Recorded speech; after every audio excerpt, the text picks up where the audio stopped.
شخص موت کا منتظر ہے وہ تیزی کے ساتھ نیکیوں کی طرف دوڑتا ہے۔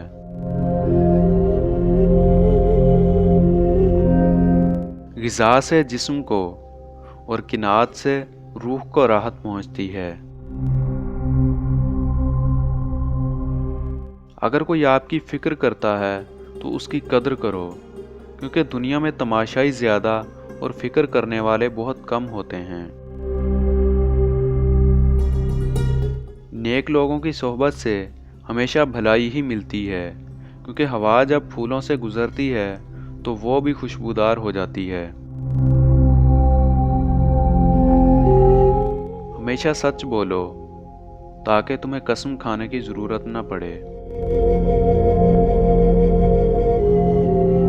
نادان لوگ دولت کے لیے دل کا سکون گنوا دیتے ہیں اور دانش مند دل کے سکون کے لیے دولت لٹا دیتے ہیں۔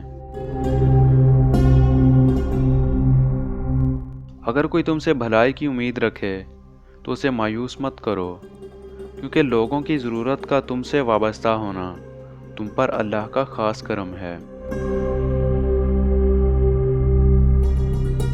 زندگی کے ہر موڑ پر صلح کرنا سیکھو، کیونکہ جھکتا وہی ہے جس میں جان ہوتی ہے، اکڑنا تو مردے کی پہچان ہوتی ہے۔ اس شخص میں ہرگز دلچسپی نہ لو جو تم سے دوری اختیار کرتا ہو۔ کسی کی مدد کرتے وقت اس کے چہرے کی طرف مت دیکھو، کیونکہ ہو سکتا ہے اس کی شرمندہ آنکھیں تمہارے دل میں غرور کا بیج بو دیں۔ ایسی غربت پر صبر کرنا جس میں عزت محفوظ ہو اس امیری سے بہتر ہے جس میں ذلت و رسوائی ہو۔